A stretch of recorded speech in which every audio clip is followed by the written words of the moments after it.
De volta aqui na nossa programação, chegou a hora da gente chamar ele, André Machado, CEO do Projeto Os 10%, nosso querido ogro de Wall Street.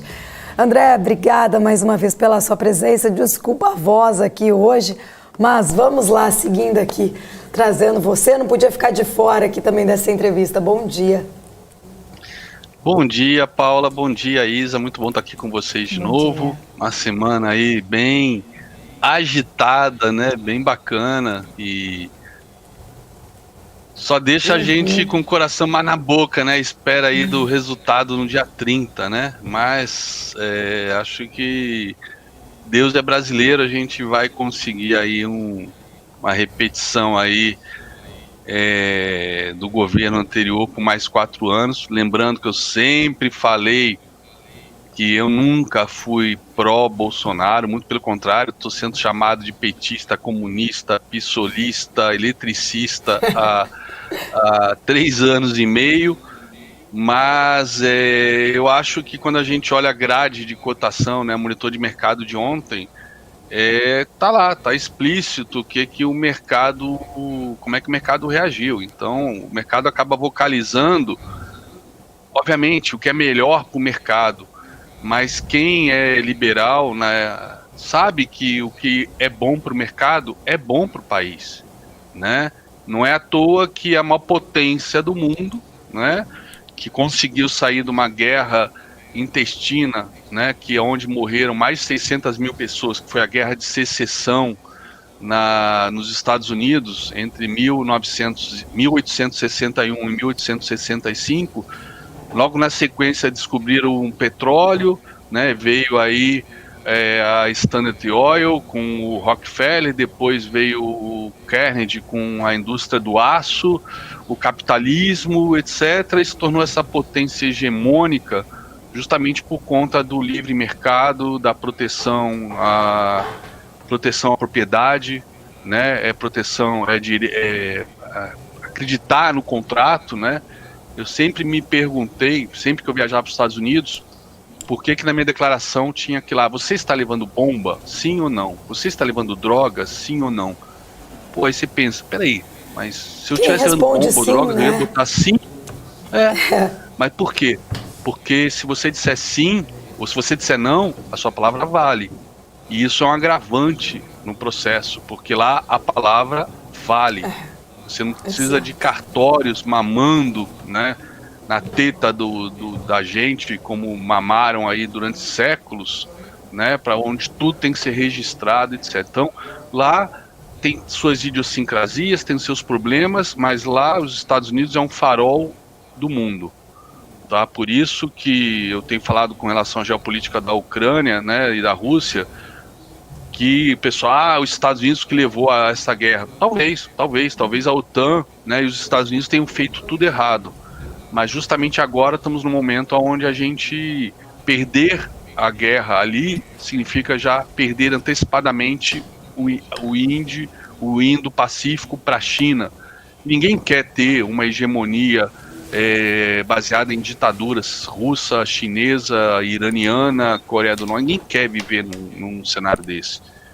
Então, graças a Deus, a gente tem chances aí de termos um segundo mandato com foco agora menos polarizado, sem pandemia. Espero que não tenha o pior cenário possível geopolítico, mas quem sabe um segundo mandato, mais 4 anos com boas reformas, com Guedes de repente não precisando ficar girando pratinhos aí para agradar Centrão nem nada, porque agora o partido do presidente tem a maior base do Congresso, 20%, tem o Senado também, ou seja, eu sempre falei que agora sempre tenho falado que agora é a briga entre o bem e o mal. Não que o Bolsonaro represente o bem, muito pelo contrário, mas com certeza, na minha opinião, o Lula representa o mal, e é contra esse mal que a gente tem que se unir agora para derrubar, para lutar e termos aí mais 4 anos, quem sabe, bem melhores do que os que a gente teve. E o mercado não me deixa mentir, tá lá cuspido, escarrado ou escrito em Carrara no monitor de mercado de ontem, que eu até printei para comentar isso com vocês, tá bom? Bom, mas antes de mais Inclusive, nada, bom dia para todo mundo aí da BMC. Não sei se você tem uma dia. pergunta a fazer antes. Eu tô até com. Não, eu até ia falar do Tô seu até com print aí aqui. também. Ia falar do seu Posso print pra mostrar, gente então? colocar. Pode, e até eu já vou Então, vamos aproveitar, lá. deixa eu só te perguntar a sua opinião, André, que é muito importante, porque assim, eu vi várias pessoas comentando essa subida ontem do Ibovespa, esses 6 mil pontos aí, hoje também está seguindo nesse movimento de alta, com diferentes leituras, né, em relação a essa pós-eleição. Alguns especialistas que passaram por aqui falaram que, na verdade, o mercado estava enxergando aí, teve uma reação positiva, porque enxergou que não existia aquela diferença brutante que estavam dando nas pesquisas e que era possível, então, o Bolsonaro ainda, né, está aí indo para o segundo turno vencendo essas eleições. Tem também aqueles, né, que falaram que não, que essa foi uma reação do mercado porque Lula é mais previsível e que o mercado até gosta um pouco mais dessa previsibilidade, apesar da gente ver que as empresas de educação que são teoricamente beneficiadas num cenário de Lula caindo muito ontem. E a gente viu, né, as estatais subindo bastante, que iria um pouco na contramão desta análise. Mas eu quero entender a sua visão, você como um experiente grande profissional do mercado financeiro, como que você enxergou? Foi realmente o fator da eleição, né, dos dois indo de uma forma mais acirrada para o segundo turno? Foi o Congresso mais aliado ao Bolsonaro, que numa possível vitória de Lula será um calo no pé de Lula, esse Congresso mais, né, da base atual do governo? Ou foi o cenário externo que acabou pressionando esse boom do Ibovespa de ontem? Foi tudo isso junto, com certeza. Ontem nós tivemos, né, o oposto do que é uma tempestade perfeita. Nós tivemos aquele feriadão de 5 dias de sol, sem nuvens, sem chuva, sem vento, perfeito, né, com o isopor cheio de cerveja bem gelada e cerveja que não é Skol, é cerveja premium, cerveja puro malte, né? Então foi simplesmente perfeito. Teve tudo isso. Teve a questão, então, do mercado americano, ajudou bastante, e não só o mercado americano, a bolsa, as pequenas, eu também vou mostrar isso, mas, por exemplo, a Libra, né, que ontem teve uma alta significativa, deu uma aliviada também, que era o que pressionava o dólar para cima, né, então isso também ajudou o nosso dólar a cair. Nós tivemos a questão do petróleo, que subiu 4%, 4 e pouco por cento ontem, por conta do anúncio da OPEP+, de que vai fazer cortes na produção de mais de 1 bilhão de barris de petróleo, porque do topo pós-guerra até agora já caiu 40%, então ela quer manter o preço no patamar aí pós-guerra, tá? Não voltando para debaixo do piso antes da guerra. Então, mais de 1 milhão de barris que devem ser cortados, anunciado pela OPEP+, que inclui inclusive a Rússia. Nós temos essa questão do Congresso, não digo nem apenas ser uma pedra no calo do Lula, caso ele vença, mas um Congresso mais conservador. E ontem eu vi uma entrevista aqui na BMC com um analista, acho que da Zen Economics, e ele comentando que falou uma coisa muito legal, que deve ter tomado um monte de xingamento no chat, mas eu estava ouvindo vocês pela Smart TV, então não estava lendo o chat para ver o que a galera falou.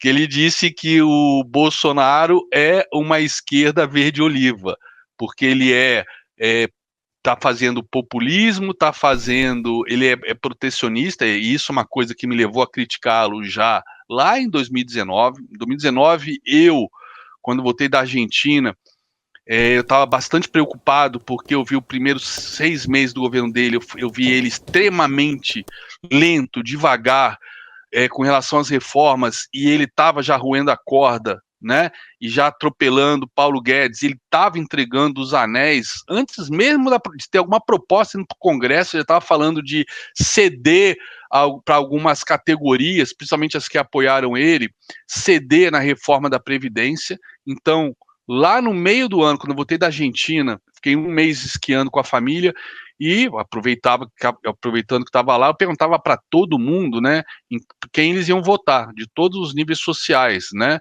E os argentinos falavam, na Cristina Kirchner, na chapa da Cristina Kirchner. Eu falei, pô, mas a mulher acabou com a Argentina, o peronismo está destruindo a Argentina há décadas, corrupção, inflação, vocês vão votar nela de novo?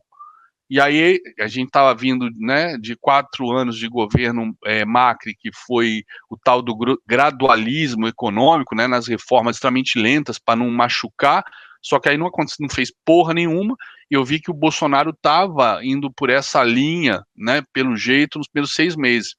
E aí eu comecei a bater forte, e aí foi quando começaram a me chamar de petista, de comunista, lá em agosto de 2019.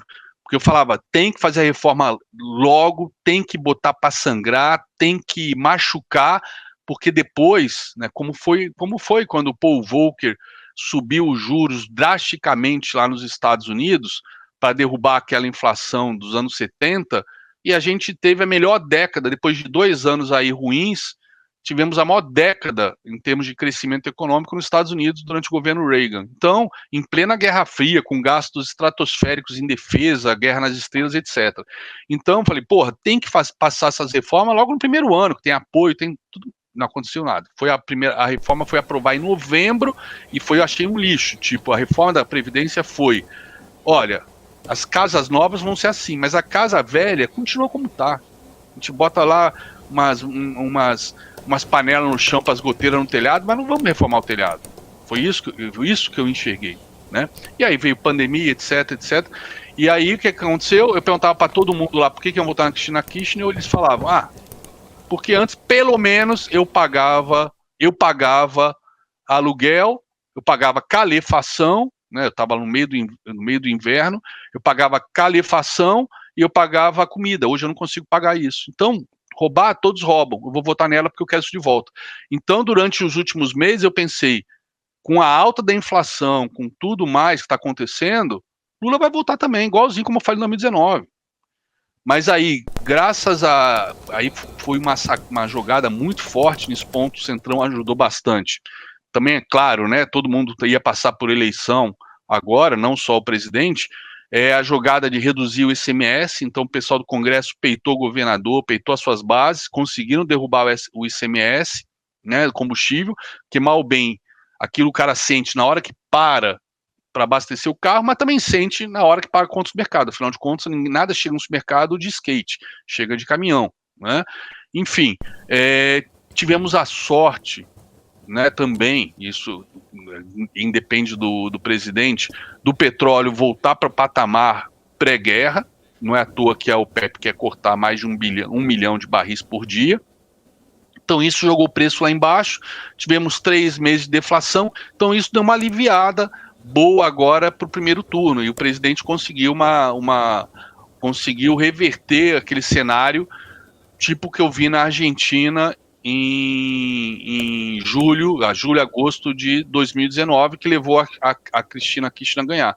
Eu lembro que eu fiz uma live em agosto, quando eu voltei, e falei, se não fizer reformas, o PT volta em 2023. E o que aconteceu? Né, o Lula estava preso, né, então realmente para o PT voltar em 2023, tinha que estar tudo cagado, né, como parecia que talvez acontecesse no primeiro semestre. Conseguimos dar uma boa arrumada, deflação, etc. O Tesouro conseguiu, né, se capitalizar graças e muito também à arrecadação, a própria inflação gera arrecadação maior, mas também tomou aí uma anabolizada aí por parte de dividendos da Petrobras, dividendos antecipados milionários por conta da alta do petróleo, depois o petróleo caiu, enfim, a coisa foi entrando graças a Deus, foi entrando numa conjuntura que favoreceu essa ida para o Bolsonaro para o segundo turno. E infelizmente não era mais o PT só que se candidatou. Foi a própria jararaca, né, que não pisaram na cabeça quando deviam ter pisado na época lá do mensalão e do petrolão, né? O pessoal foi arrogante em pleno mensalão, dizendo, não, vamos deixar ele ser derrotado, mas já estava lá a China crescendo 12%, 14% ao ano, né? Então o pessoal da oposição foi arrogante, achar que ele ia ser derrotado na urna, foi reeleito e votou com sangue nos olhos. Teve, para a sorte dele, o crash de 2008, que permitiu ele ser o populista que ele sempre foi, eleger a Dilma, e aí a cagada, aí vocês conhecem a história de Cós Salteado. E aí, talvez até pelo Bolsonaro estar muito fraco, né, o judiciário fez aquela mega hiper blaster fucker lambança de dar liberdade para ele, né? E a prova de que foi uma lambança é que o Moro aí, mesmo sem o apoio do presidente sendo chamado traidor, foi eleito senador e o Dallagnol foi eleito deputado federal. Então, contra fatos no argumento, tudo que a gente vê constrói essa narrativa que eu estou passando para vocês. Então, graças a Deus, deu tempo, aí 3 meses de deflação, o Congresso ajudou na questão do CMS, ajudou a derrubar preço de combustível, ajudou com isso a derrubar preço de energia, preço de alimentos, está ele no segundo turno. Show de bola, faltam 30 dias. Apesar de nego detonar a Rede Globo por conta de uma série de comentários que são, 99% realmente são ideológicos de esquerda, não tem não tem a imparcialidade que vocês têm aqui, que eu acho sensacional, com relação às pessoas que vocês trazem para a pauta, com relação às opiniões e tudo mais, inclusive até, às vezes, dependendo do programa, de algum âncora, eu tenho um cara na Rede Globo que eu não via, não ocupava muito tempo. Coisa assim, idiota, né? Eu tava com o meu cartão da NET desconectado do aparelho há meses e, puta, não assistia Globo News há meses. E aí ontem minha esposa tava vendo, eu falei, caramba, tá funcionando? Ela falou, era o cartão, eu só assoprei, né, dei uma limpada, enfiei o cartão no aparelho, tá funcionando. Deixa eu assistir Globo News, 10 da noite. Aí assisti o Camarote. O Camarote, eu acho que é um dos caras que ele é um dos melhores analistas políticos do Brasil e tem uma imparcialidade que ele consegue manter, ele consegue ser frio e tem contato com todo mundo. E aí ele trouxe um cenário para o segundo turno que eu gostei muito, né? E eu vou repetir a frase dele, só vou dar uma turbinada, uma pimentada. O diabo mora nos detalhes. Então o segundo turno vai ser feito de detalhes. O Zema agora apoiando ele, esse não é só um detalhe, isso aí pode ser o passaporte para a vitória, né? Até porque aquele resultado em Minas, que resultado foi aquele? Como é que alguém que vota no Zema consegue votar no Lula? Tudo bem, o norte de Minas é super pobre, né, seca, etc. Né, o Grande Sertão Veredas, para quem acha que se passa no Nordeste de seca, se passa no norte de Minas, tá? O famoso livro aí do Guimarães Rosa. Então ali é uma área muito pobre, que assim como o Nordeste, o petismo, o lulismo, a esquerda em geral vive de exploração da miséria. Vive, né? Igual os exploradores de curso, de bolsa, que prometem que todo mundo vai ficar rico, e eles estão ficando milionários, mas não é milionários de 2, 3 milhões, é de centenas de milhões de reais. A esquerda fica milionária às custas da exploração da miséria dos pobres. Isso é fato. A única maneira de pobre deixar de ser pobre é através de estudo de qualidade, de oportunidades de emprego, coisa que a esquerda nunca deu, ponto. Mas vamos lá. Então, o Lula um cenário, não é só que vai ter pedra no sapato dele no Congresso, mas a gente tem um Congresso agora mais reformista. E eu, no domingo, ouvi o discurso dele, do pós-primeiro turno, né?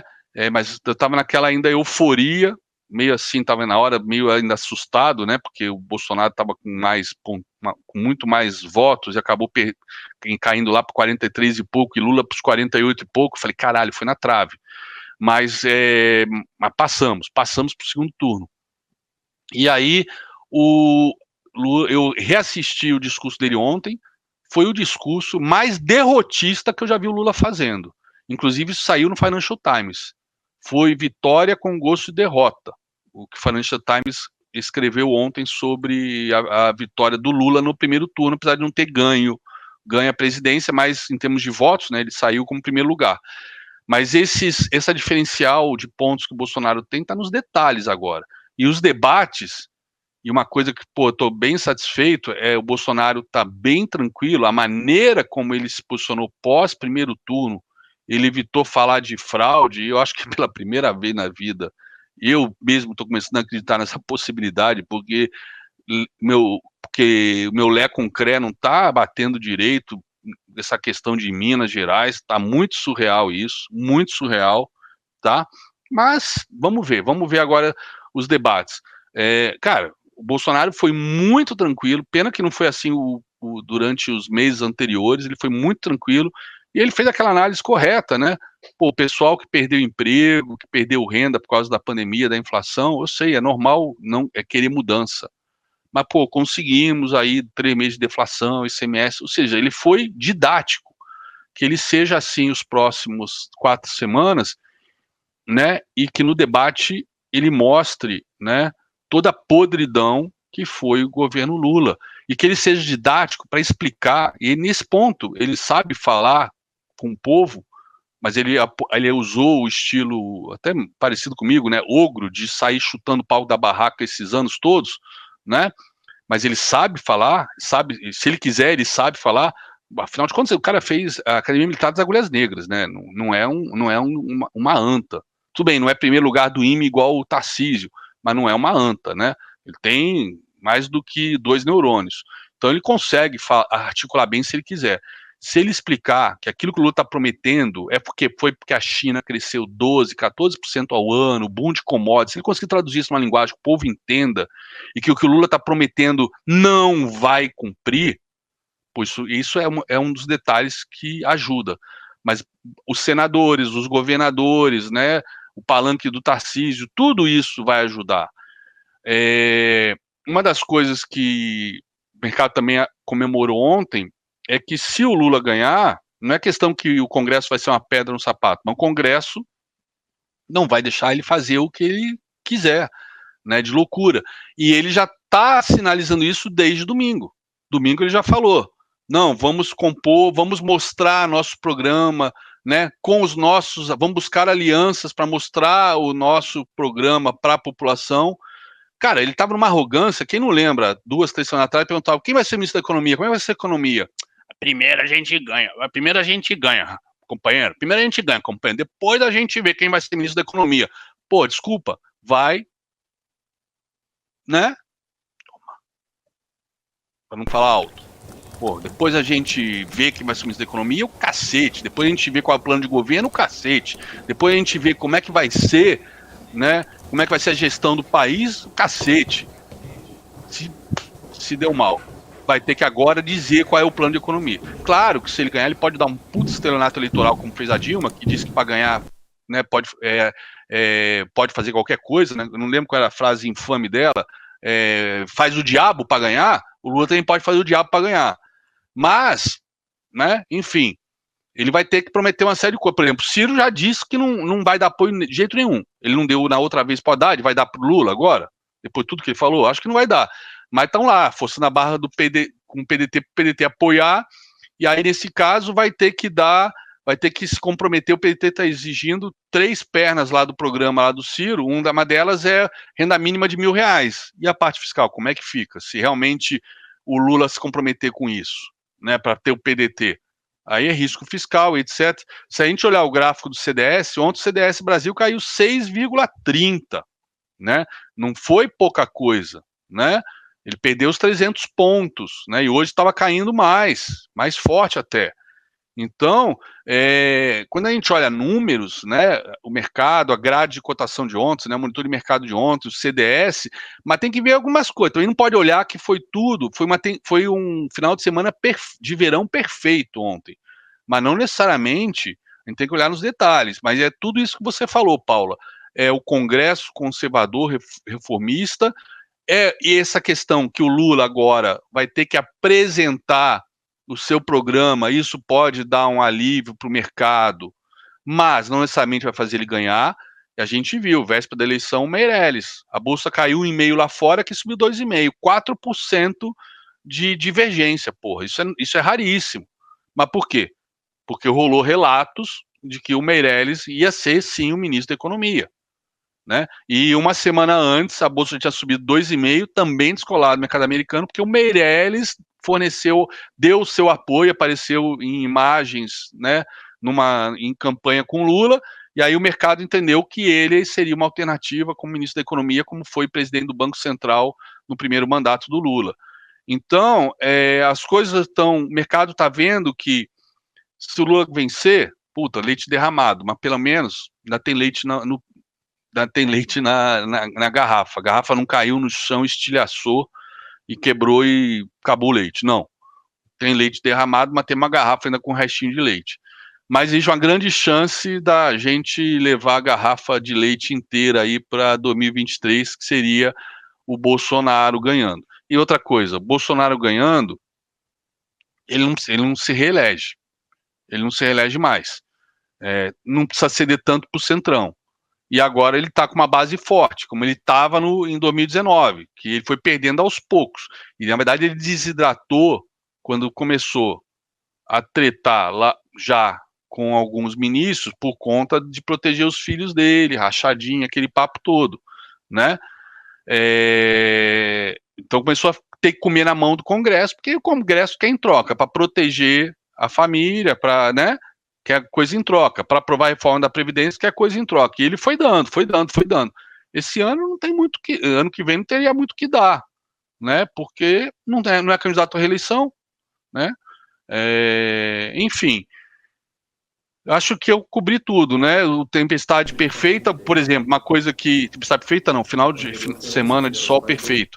Uma outra coisa, o mercado ontem subiu forte. Hoje, deixa eu ver como é que tá o SP500. O SP500 que ontem subiu, né? Ontem o SP500, ó, tá repetindo hoje, ó. O SP500 ontem subiu 2,5 e agora sobe 2,82. 2,82. Por que isso? Uma porrada de gente no mercado está achando que dezembro é o último mês de alta. Ontem tivemos um Fed Boy, aí deixa eu recorrer às minhas anotações, que eu não quero mais me trair, confiar mais na minha memória que o Covid acabou com ela. O Thomas, o problema é entender o garrancho. O Thomas Barkin, né, do Fed de Richmond, ressaltou que a pressão elevada e persistente nos preços, né, exige esforço para estabilizar as expectativas, que pode levar a um aperto em período mais longo. Só que o mercado está apostando contra isso. E um economista da UANDA, né, o Edward Moya, falou isso ontem. O Wall Street está apostando no fim do aumento de juros para dezembro. A gente viu várias vezes, quando os Fed Boys vinham botar água no chope, o SP sentiu. Hoje a gente já teve, são 11h06, a gente já teve 3 Fed Boys falando, não sei o que eles falaram. Vai ter mais uma falando às 14 horas e a Janet Yellen está falando agora às 11. De qualquer maneira, está aí. Nasdaq subindo 3%, mas foram 14 dias seguidos de queda, 14 dias seguidos de queda, com apenas 3 dias de alta. E aí vem o meu lado técnico, né? Sexta-feira cravou o meu alvo de queda. Então é natural esse repique, mas estamos subindo aí praticamente mais de 5% em apenas 2 dias. Isso está ajudando muito a gente, muito a gente. Mas a gente tem que começar agora, aos pouquinhos, voltar a mapear todos os riscos que estão no radar. A guerra na Ucrânia, que eu estava vendo material sobre os últimos wargames feitos pelo Pentágono em 2016, aonde das duas alternativas, e era um cenário bem parecido que o Pentágono fez com Obama, né, no ataque da Rússia contra a Lituânia. Então, só que a Lituânia é a OTAN, só que a Lituânia ou a Ucrânia, praticamente, geopoliticamente, dá no mesmo, né, com exceção da questão de ser da OTAN. E aí a gente tinha duas reações possíveis, que ficou dividido lá o generalato, lá o Estado-Maior, nesse War Games de 2016. E, nesse caso, o Putin teria usado um artefato nuclear na Lituânia. Parte do Estado-Maior votou, escolheu reagir com a arma nuclear, não na Rússia, para não ter míssil nuclear saindo da Rússia para atingir Estados Unidos, Londres, como até Putin já ameaçou. Ele atacou a Bielorrússia. Pô, mas a Bielorrússia não estava na guerra nem nada. Cara, mas é Estado pária, ditatorial, né, que pasta, né, no chão que o Putin pisa. Então atacaram a Bielorrússia com um artefato nuclear. Um outro, e sempre arma tática, um outro caso seria um ataque convencional, mas fortíssimo, para a Rússia ficar de bad guy aí de ter usado arma nuclear. O Pentágono ontem anunciou isso, que simplesmente se a Rússia usar algum artefato nuclear tático na Ucrânia, todo o poder da OTAN vai acabar com o exército russo na Ucrânia, não vai ficar uma tropa sequer lá, e também vão afundar toda a frota russa do Mar Negro, sem uso de armas nucleares. Então a gente está caminhando para um cenário desse, né? Nesse final de semana, justamente depois que o Putin anexou as 4 regiões da Crimeia, passaram a ser agora já a grande Rússia, né? Nesse período, o exército ucraniano continua tomando territórios, inclusive tomou a cidade de Liman, que é um enclave rodoviário super importante, e tem 6 mil tropas russas lá cercadas.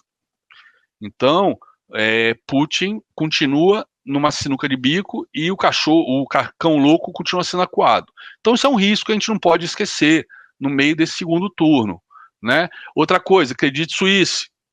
Credit Suisse. Até eu peguei um print aqui de um perfil sério, mas com tom de humor no Twitter, que é o Peter Linchado, e foi muito engraçado, não tem como não rir, né? Ele escreveu ontem, porra, o cara passou 10 meses planejando como deveria montar uma carteira para eventual vitória do candidato A ou do candidato B. Aí veio o Credit Suisse. O mercado é cruel. Pois é, Credit Suisse pode ser um Lehman Brothers ali da Europa. Credit Suisse, galera. Né? Eu estava pensando no UBS, que está super alavancado em dívida com a Evergrande, mas Credit Suisse, na sequência tem Deutsche, lá na Alemanha, que o pessoal vem falando que está mal das pernas há um tempão por conta dessa alavancagem, né? Enfim, isso é um risco. Se der um crash no sistema financeiro chinês ou no sistema financeiro europeu, que ninguém vem aqui falar de cisne negro, é rinoceronte cinza. É só olhar o CDS do Credit Suisse, que está no mesmo nível de setembro de 2008, que foi o auge da crise do subprime. O Credit Suisse está no mesmo patamar, o CDS, que é aquele título que você compra para se proteger os seus investimentos, né, os seus títulos em caso de quebra do emissor ou daquela empresa. Então, temos um monte de cenários que a gente tem que continuar pensando com relação ao Ibovespa, tá?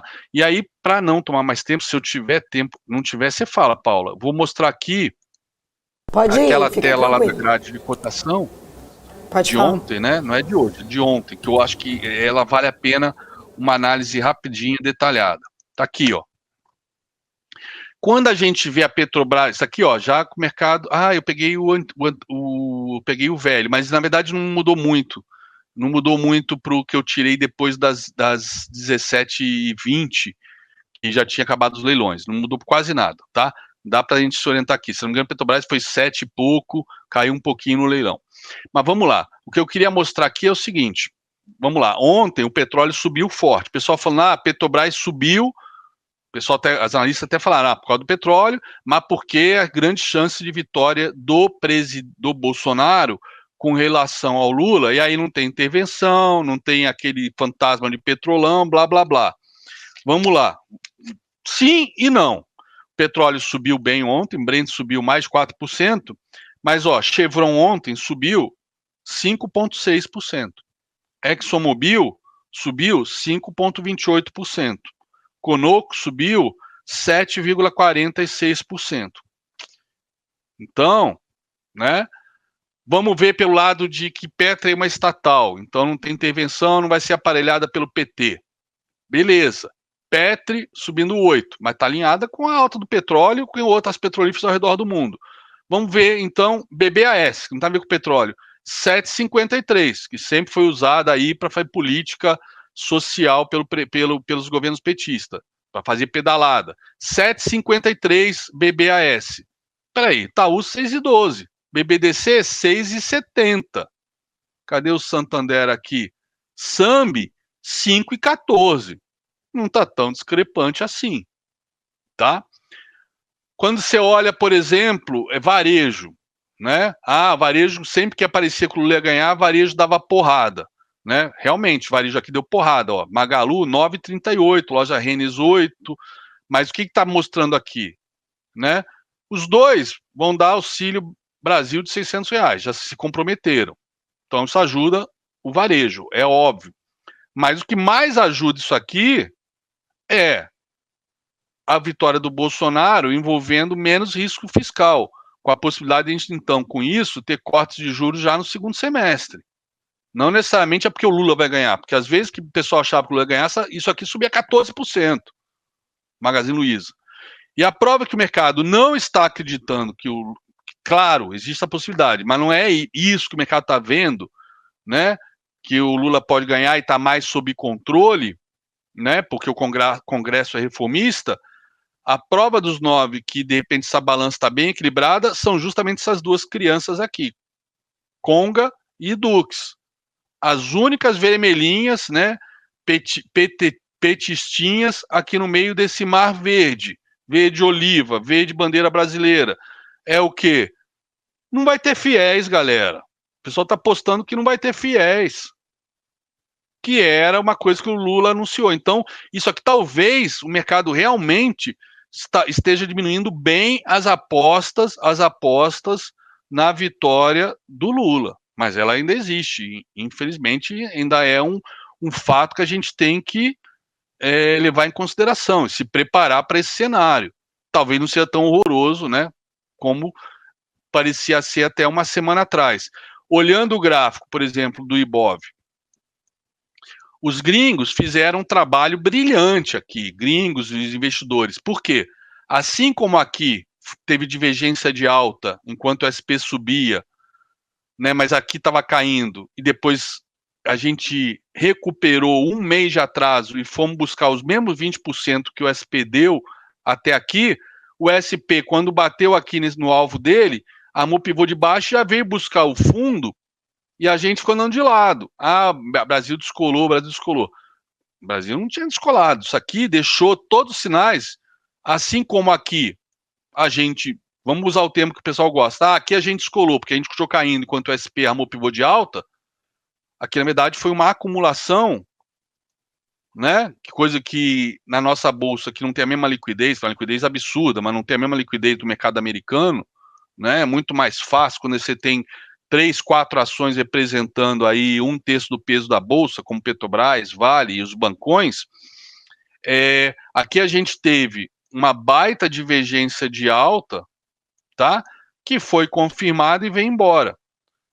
Já aqui, então isso aqui é o que a gente chama de acumulação. Aqui é o que a gente chama de distribuição. Ou seja, o que o mercado fez? E fez muito bem. Levou até a véspera do segundo turno essa distribuição, ou seja, zerar o máximo que puderam, diante da incerteza de quem vai levar, e se desse Lula já no primeiro turno, provavelmente isso aqui já tinha sido distribuído e ia despencar, seguindo o SP500. Mas eles fizeram uma distribuição, botaram grana no bolso, e é grana no bolso, é caixa. Com o resultado de ontem, eu falei ontem às 9 da manhã, a bolsa subiu, às 8 da manhã, se a bolsa tem grande chance de subir 5% hoje, galera. Ó, subiu 5,54, tá gravadinho no YouTube. Olha a porrada que deu. Ou seja, dinheiro na mão, fizeram caixa e vieram as compras, né, reposicionando compras. Vão continuar comprando? Aí eu já não sei, aí já exige muito de mim. Se eu olhar tecnicamente, a gente não tinha ido no meu terceiro alvo dessa deriva, cravamos terceiro alvo hoje e já voltou. E esse terceiro alvo também é a terceira retração de toda a queda desde lá dos 131 mil. Ó, dos 131 mil. Inclusive, eu tirei essa linha de tendência de baixa, vou até colocar aqui para ver onde ela está passando. Opa! Olha só. Olha aqui onde está passando essa criança. Olha aqui. Ó, veio, ó, deixa eu, em vez de eu fazer Ctrl+C, Ctrl+V, deixa eu arrumar ela direitinho, vai, fazer trabalho, não faz trabalho porco. Deixa eu arrumar ela direitinho. Pronto, ó. Ó, chegou a ser rompida hoje. Tá? Deixa eu arrumar aqui, ó. Chegou a ser rompida hoje. Mas aqui, ó, um canal de baixa perfeito. Mas chegou a ser rompido, cravamos o terceiro alvo e estamos aqui bem na terceira retração, né? Vamos olhar agora o SP500. Que não adianta, a gente vai continuar acompanhando ele de algum jeito ou de outro. Podemos descolar, mas é sempre temporário.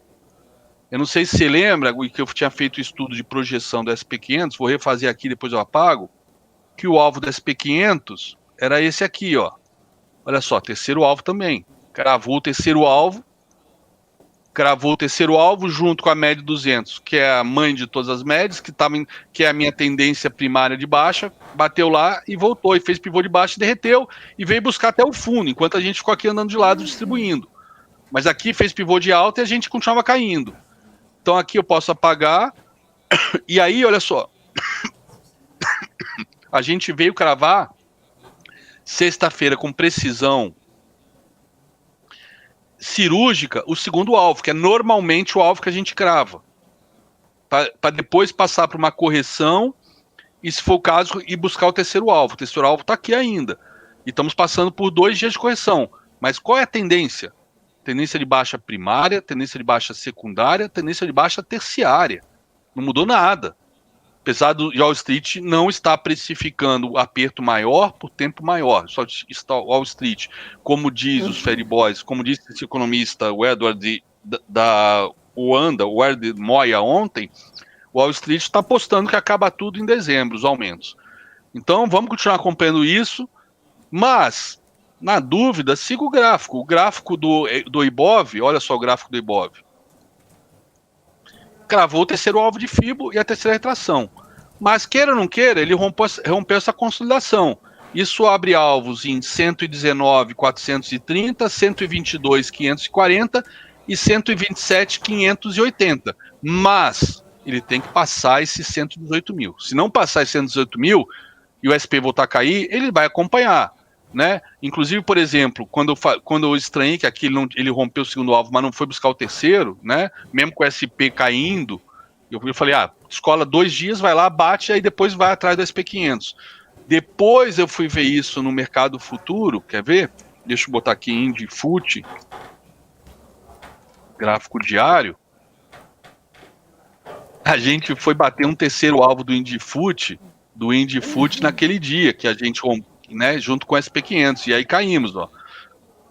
Mas ontem rompemos esse terceiro alvo e agora estamos segurando aquela mesma terceira retração do Ibov, querendo fechar o gap até de abertura de alta de hoje. Então vamos ficar de olho, galera, porque ainda é cedo para comemorar. Espero que a gente tenha muito para comemorar. Por exemplo, aqui, o dólar à vista rompeu esse pivô de alta, foi no segundo alvo, cravar o segundo alvo, e recuou, e hoje segue, né, abriu com gap de baixa, caiu, segue querendo ir para o positivo para se sustentar aonde? Né? Para se sustentar aqui, ó, nesta LTA, ó, nesta LTA que deu sustentação a esse pivôzinho de alta aqui. Pode ser uma bandeira de baixa e cair, vir perder os 503? Pode, o mercado faz o que ele quiser. Eu não tenho intenção de adivinhar. Eu gosto de analisar os cenários macro, olhar o gráfico. Quando o cenário macro e o gráfico bate e eu tenho um trigger e as correlações intermarkets, quando eu falo intermarkets é Brasil com Estados Unidos, ou seja, bolsa brasileira com bolsa americana, e também intermarket em termos de mercado de bolsa com câmbio, com juros e com commodities e com moedas, né? Aí que eu acho realmente, e aí deixa eu até ver se eu tenho aqui o gráfico, aqui, ó, o gráfico do CDS. Ele, depois que ele rompeu esse topo, ele disparou na véspera das eleições, mas foi buscar o seu terceiro alvo desse topo aqui, e agora vem corrigindo. Então isso é bom para a Bolsa, isso é bom para juros cair, porque é menos prêmio que a gente precisa pagar para ter um diferencial para os americanos, apesar do que o nosso diferencial para os americanos está em 10%, né? Melhor que isso, só pai para filho com dor de barriga. Então, o cenário tá muito legal, mas, galera, não vamos deitar em berço esplêndido, sair comprando tudo como se não houvesse amanhã por causa de um único dia. Mas esse único dia deu muita informação importante para a gente, principalmente para depois de 30 de outubro. Educação financeira aí também por trás disso tudo, né? Saber agir com a razão e não com o emocional. André Machado, sempre um prazer, sempre uma aula. Agradeço, muito obrigada. Mais uma semana.